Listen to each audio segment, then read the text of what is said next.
So if you look at the verse 21 through 47, you're going to see that he's covering some of the high points of the law of Moses. He begins in 21 with, "Ye have heard that it was said by them of old time, thou shalt not kill." A fun little insight here for the Book of Mormon version. When Jesus is speaking to the Nephites and the Lamanites, he tells them, "Ye have heard, and it is also written before you." And then for the rest of chapter 12 in 3rd Nephi, he will refer to the law of Moses by saying, "It is written, it is written, it is written," and you have it before you. But with the Israelites over in the Old World, he never uses the "it is written." It's always "ye have heard, ye have heard, ye have heard." It's our friend and colleague Mark Wright who pointed this out to me for the first time. Fascinating that the Nephites and Lamanites are in a culture that values literacy. And it seems like everybody knows how to read and write. And if they don't, they quickly teach people who are illiterate how to read and write. Not the case with the Israelites.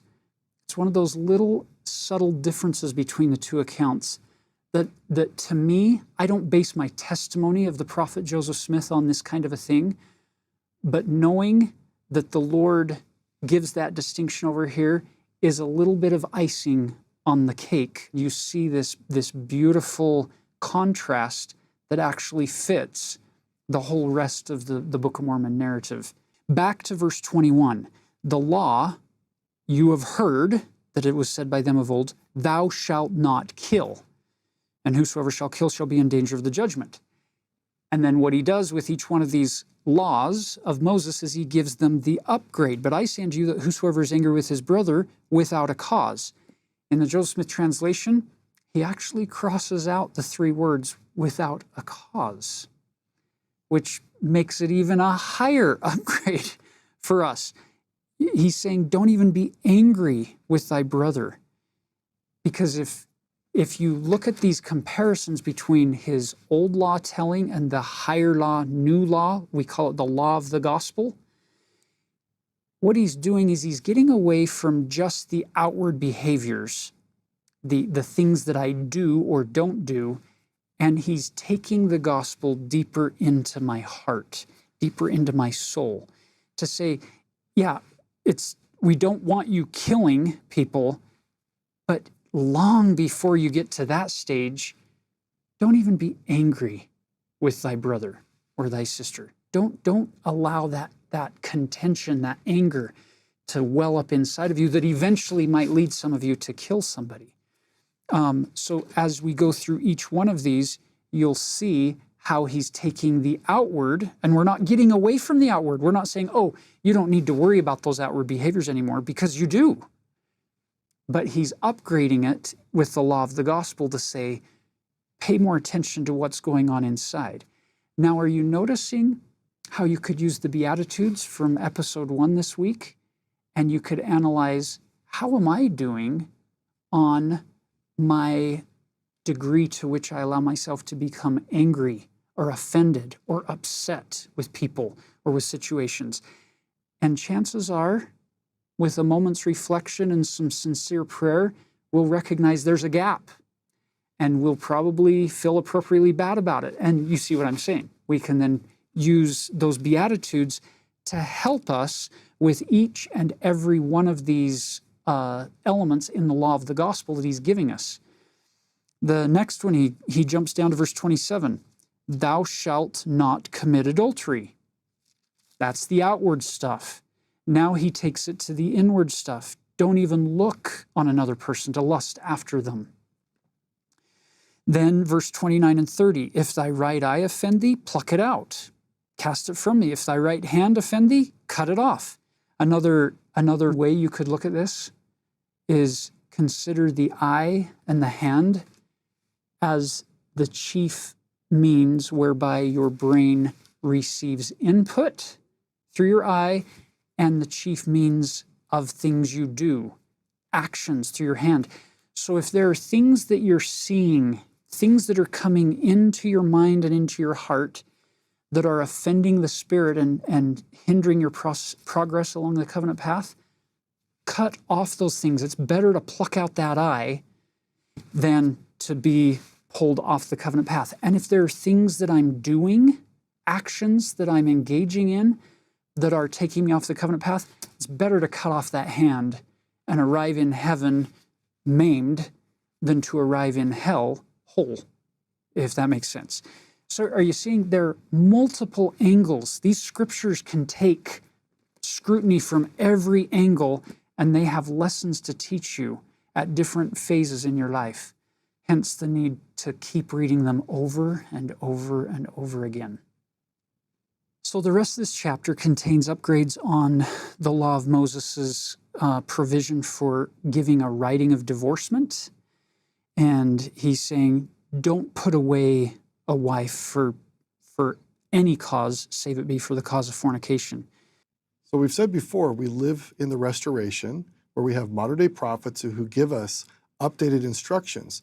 And for Jesus' time, there was very specific instructions around marriage and divorce. Well, it turns out we have modern day prophets who've given us upgraded understanding about how to manage all that.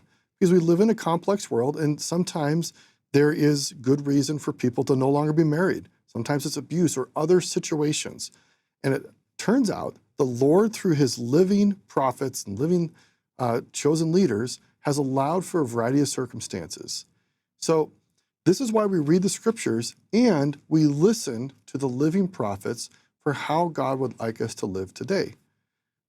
Just as Jesus made updates to the law of Moses, today we have prophets who can make updates to the things that Jesus said because they are speaking on his behalf for today. So as you read, it's helpful to understand why Jesus was teaching these things, but also if you ever feel concerned, like, well, what does that mean for me today? Look to the prophets and listen to them. And let's not try to always just apply the ancient thinking to the modern day. Let's make sure that God's modern revelations are being applied now. That's helpful. Now, the rest of this chapter, he covers the swearing of oaths. You shouldn't have to swear by the throne of God or by the earth or by anything else. You should be able to just give your word, say yea, yea, or nay, nay, and that's sufficient. And what he's getting at here, anciently, people were not being trustworthy with one another. And when they were being untrustworthy, to try to convince somebody that they were trustworthy, they would swear by the throne of God, as if your untrustworthiness is now fixed by you calling on the name of God when you really shouldn't be doing that. So Jesus is saying you don't need to make oaths with one another. You just need to live your word, speak truthfully. And if you live trustworthily, people will trust you and vice versa. It's about building a society based on trust. Because when you don't have trust, societies don't work well. Trust is the lubricant that gets the engine of society to work. And that's what Jesus is dealing with here, that people were not living trustworthy lives. Then the next upgrade he goes to is in verse 38. You have heard that it hath been said, an eye for an eye and a tooth for a tooth. So that's straight out of Leviticus chapter 24 and Exodus 21. It's that idea of if somebody does something to you, you are perfectly in your rights to go and do the exact same thing to them. And Jesus' upgrade is, resist not evil. Whosoever shall smite thee on the right cheek, turn to him the other also. We need to be careful here, again, not taking it literally off the page and saying, okay, I need to do it exactly that way. Modern prophets, and if you look at the handbook of instructions for the church that's available for anybody to read, it contains a lot of the applications of some of these principles of what they should look like in our life today and in our world and situation today. So if we're not careful, a person might read verse 39 through 42 and say, oh, well, I'm in an abusive situation, but the Christ-like thing to do is to stay in that abusive situation and keep allowing the abuser to abuse me. That is never the case. In our world today, we prevent any further abuse, but then at that point, we can start working on these other aspects of our discipleship with people who are maybe taking advantage of us in non-abusive ways and enemies in other ways. Now we apply these principles of being meek and submissive. A soft answer turneth away wrath often. The principle here that Jesus is trying to get at is we shouldn't be seeking revenge. Now, what we have are the words of Jesus. We don't have a video of his facial expressions or his intonation as he spoke this. And also, we don't have a bunch of footnotes explaining here was the teaching style or the rhetorical style Jesus was using. So it turns out Jesus, as a master teacher, sometimes spoke in exaggeration or what's called hyperbole to get people to think. I'll give a quick example. If you see a piece of sawdust in somebody's eye and you have a telephone pole stuck in your eye, don't try to take the sawdust out of their eye until you get the telephone pole out of your eye.